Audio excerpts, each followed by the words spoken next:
कि तलवार, धनुष और पैदल सैनिक कुरुक्षेत्र में खड़े हुए। एक बिंब बनाता हूं, चित्र बनाता हूं कि तलवार, धनुष और पैदल सैनिक कुरुक्षेत्र में खड़े हुए, रक्त पिपासु महारथी एक दूसरे सम्मुख अड़े हुए, कई लाख सेना के सम्मुख पांडव 5 बिचारे थे। एक तरफ थे योद्धा सब, एक तरफ समय के मारे थे। महासमर की प्रतीक्षा में, महासमर की प्रतीक्षा में सारे ताक रहे थे जी, और पार्थ के रथ को स्वयं केशव हाँक रहे थे। रणभूमि के सभी नजारे देखने में कुछ खास लगे। माधव ने अर्जुन को देखा, अर्जुन उन्हें उदास लगे। कुरुक्षेत्र का महासमर एक पल में तभी सजा डाला। 5 जन्य उठा कृष्ण ने मुख से लगा बजा डाला। हुआ शंखनाद, जैसे ही सबका गर्जन शुरू हुआ, रक्त बिखरना हुआ शुरू और सबका मर्दन शुरू हुआ। कहा कृष्ण ने उठ पार्थ, कहा कृष्ण ने उठ पार्थ, और एक आंख को मीच जरा, गांडियों पर रख बाणों को, पृथ्वी को खींच जरा, और आज दिखा दे रणभूमि में, आज दिखा दे रणभूमि में योद्धा की तासीर। यहाँ इस धरती पर कोई नहीं अर्जुन के जैसा वीर, इस धरती पर कोई नहीं अर्जुन के जैसा वीर। यहाँ सुनी बात माधव की तो अर्जुन का चेहरा उतर गया। एक धनुर्धारी की विद्या मानो चूहा उतर गया। बोले पार्थ सुनो कान्हा, बोले पार्थ सुनो कान्हा, जितने ये सम्मुख खड़े हुए हैं, हम तो इनसे सीख सीख कर सारे भाई बड़े हुए हैं। इधर खड़े बाबा भीष्म ने मुझको गोद खिलाया है, गुरु द्रोण ने धनुष बाण का सारा ज्ञान सिखाया है, सभी भाई पर प्यार लुटाया कुंती मात हमारी ने, कमी कोई नहीं छोड़ी थी प्रभु माता गांधारी ने। ये जितने गुरुजन खड़े हुए हैं सभी पूजने लायक हैं, माना दुर्योधन दुशासन थोड़े से नालायक हैं। मैं अपराध क्षमा करता हूँ, अरे मैं अपराध क्षमा करता हूँ, बेशक हम ही छोटे हैं, ये जैसे भी हैं आखिर माधव सब ताऊ के बेटे हैं। ये जैसे भी हैं आखिर माधव सब ताऊ के बेटे हैं, और छोटे से भूभाग की खातिर हिंसक नहीं बनूंगा मैं। इंद्रप्रस्थ के इतने बड़े राज्य को एक धर्म से भटका हुआ योद्धा अर्जुन एक जमीन का टुकड़ा बताता है और भगवान से कहता है कि छोटे से भूभाग की खातिर हिंसक नहीं बनूंगा मैं, छोटे से भूभाग की खातिर हिंसक नहीं बनूंगा मैं, स्वर्ण ताकर अपने कुल का विध्वंसक नहीं बनूंगा मैं। अरे खून सने हाथों को होता राजभोग अधिकार नहीं, परिवार मारकर गद्दी मिले तो सिंहासन स्वीकार नहीं, परिवार मारकर गद्दी मिले तो सिंहासन स्वीकार नहीं। और रथ पर बैठ गया अर्जुन, रथ पर बैठ गया अर्जुन, मुंह माधव से मोड़ दिया, रथ पर बैठ गया अर्जुन, मुंह माधव से मोड़ दिया, आंखों में आंसू भरकर गांडीव हाथ से छोड़ दिया, आंखों में आंसू भरकर गांडीव हाथ से छोड़ दिया। गांडीव हाथ से जब छूटा माधव भी कुछ अकुलाए थे।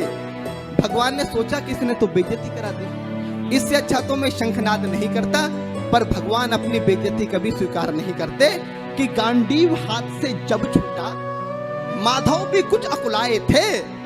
शिष्ट पार्थ पर गर्व हुआ, मन ही मन हर्षाए थे। भगवान ने सोचा इसका सब कुछ जा रहा है, लेकिन यह भी परिवार की बात कर रहा है, संस्कार की बात कर रहा है, तो कहीं ना कहीं मेरे संस्कार है कि गांडीव हाथ से जब छूटा माधव भी कुछ अकुलाए थे। शिष्य पार्थ पर गर्व हुआ, मन ही मन मुस्काए थे, मन में सोच लिया अर्जुन की बुद्धि न सड़ने दूंगा, समर भूमि में पार्थ को कमजोर नहीं पड़ने दूंगा। धर्म बचाने की खातिर एक नव अभियान शुरू हुआ। उसके बाद जगत गुरु का गीता ज्ञान शुरू हुआ, उसके बाद जगत गुरु का गीता ज्ञान शुरू हुआ।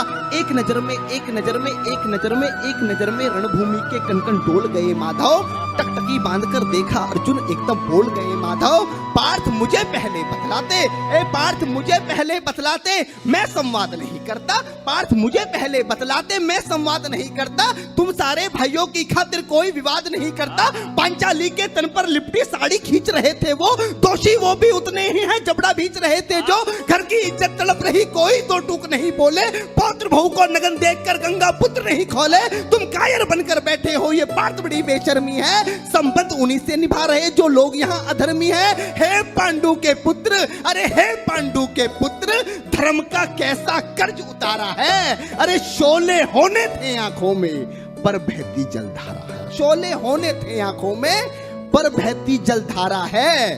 और गांडीव उठाने में पार्थ, गांडीव उठाने में पार्थ, जितनी भी देर यहाँ होगी, गांडीव उठाने में पार्थ जितनी भी देर यहाँ होगी, इंद्रप्रस्थ के राज्य भवन में उतनी अंधेर वहां होगी। अधर्म धर्म की गहराई में खुद को नाप रहा अर्जुन, अश्रुधार फिर तेज हुई और थर थर कांप रहा अर्जुन। हे पार्थ मुझे बतलाओ, कुलनाशक कैसे बन जाऊं, रक्त सिंहासन लाशों पर मैं शासक कैसे बन जाऊं। कैसे उठेंगे कर उन पर जो कर पर अधर लगाते हैं। कर का मतलब होता है हाथ, अधर का मतलब होता है होठ। जो मेरे हाथों को चूमते हैं उस पर हाथ कैसे उठाऊं, कि कैसे उठेंगे कर उन पर, कैसे उठेंगे कर उन पर जो कर पर अधर लगाते हैं। करने को जिनका स्वागत ये कर भी स्वयं जुड़ जाते हैं। इन्हीं करों ने बाल काल में सबके पैर दबाए हैं, इन्हीं करों को पकड़ करों में पितामह मुस्काए हैं। अपनी बाणों की नोक जो इनकी ओर करूंगा मैं, केशव मुझको मृत्यु दे दो उससे पूर्व मरूंगा मैं। केशव मुझको मृत्यु दे दो उससे पूर्व मरूंगा मैं। बात युद्ध के मुझे न कुछ भी पास दिखाई देता है। माधव इस रणभूमि में बस नाश दिखाई देता है।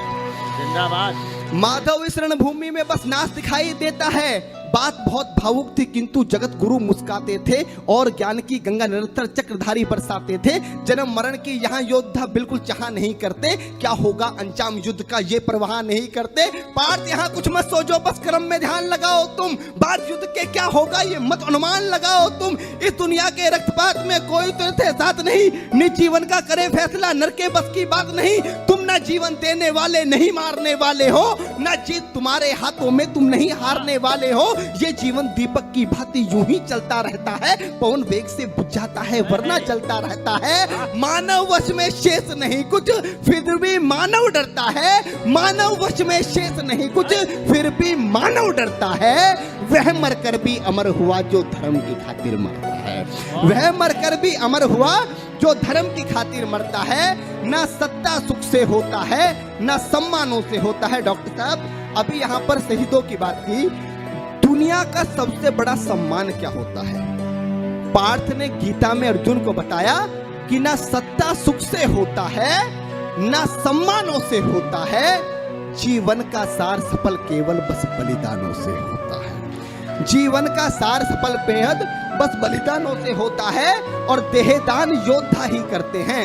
जब हमारे सेना के जवान, पुलिस के जवान अपनी शहादत देते हैं तो उनको झंडे में लपेट कर लाया जाता है।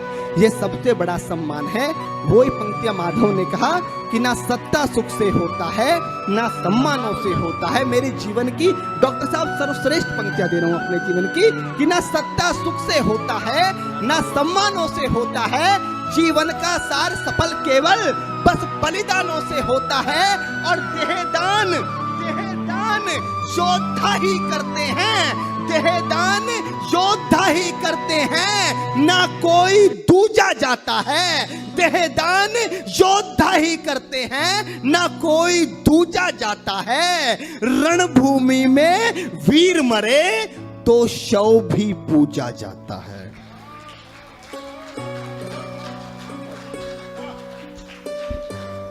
देहदान योद्धा ही करते हैं, ना कोई दूजा जाता है। रणभूमि में वीर मरे तो शव भी पूजा जाता है। और योद्धा की प्रवृत्ति जैसे खोटे शस्त्र बदलती है। कविता की एक सर्वश्रेष्ठ पंक्तियां देता हूं, क्योंकि गीता में भगवान कृष्ण बताना क्या चाह रहे थे कि योद्धा की प्रवृत्ति जैसे खोटे शस्त्र बदलती है। पंक्ति पर आपका ध्यान चाहूंगा कि योद्धा की प्रवृत्ति जैसे खोटे शस्त्र बदलती है, वैसे मानव की दिव्य आत्मा दैहिक वस्त्र बदलती है। वैसे मानव की दिव्य आत्मा दैहिक वस्त्र बदलती है। ये मान और सम्मान बताओ, जीवन के अपमान बताओ। उसके बाद अर्जुन कहता है कि ये मान और सम्मान बताओ, जीवन के अपमान बताओ। जीवन मृत्यु क्या है माधव, रण में जीवन दान बताओ। काम क्रोध की बात कही तो मुझको उत्तम काम बताओ। अरे खुद को ईश्वर कहते हो तो जल्दी अपना नाम बताओ। खुद को ईश्वर कहते हो तो जल्दी अपना नाम बताओ।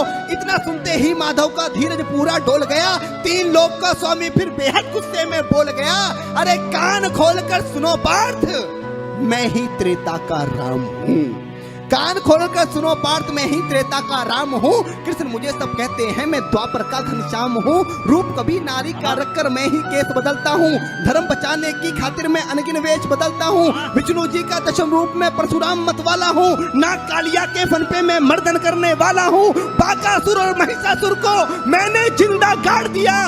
बाकासुर और महिषासुर को मैंने जिंदा गाड़ दिया, नरसिंह बनकर धर्म की खातिर हिरण्यकश्यप फाड़ दिया, नरसिंह बनकर धर्म की खातिर हिरण्यकश्यप फाड़ दिया। और रथ नहीं कहीं भी चलता है, रथ नहीं कहीं भी चलता है, बस मैं ही आगे बढ़ता हूं। गांडीव हाथ में तेरे है, पर रणभूमि में मैं लड़ता हूं। कि रथ नहीं तनिक भी चलता है, बस मैं ही आगे बढ़ता हूं। गांडीव हाथ में तेरे है, पर रणभूमि में मैं लड़ता हूं। जैसे ही मेरे माधव का कद थोड़ा सा बड़ा हुआ, सहमा सहमा सा था अर्जुन एकदम रथ से खड़ा हुआ। मां गीता के ज्ञान का सीधा हृदय पर प्रहार हुआ। मृत्यु के आलिंगन हेतु फिर अर्जुन तैयार हुआ, मृत्यु के आलिंगन हेतु फिर अर्जुन तैयार हुआ कि जितने यहाँ अधर्मी हैं चुन चुन कर उन्हें सजा दूंगा, इतना रक्त बहाऊंगा धरती की प्यास बुझा दूंगा। जिधर बाण चले पार्थ के सब पीछे हट जाते थे, रणभूमि के कोने कोने लाशों से पट जाते थे। धर्मराज के शीश के ऊपर राज मुकुट की छाया थी। भगवान ने युद्ध जितवा दिया, युधिष्ठिर का राज अभिषेक हुआ। कविता की अंतिम दो पंक्तियां कि धर्मराज के शीश के ऊपर राज मुकुट की छाया थी, पर सारी दुनिया जानती थी ये बस केशव की माया थी। कि धर्मराज के शीश के ऊपर राज मुकुट की छाया थी, पर सारी दुनिया जानती थी ये बस केशव की माया थी।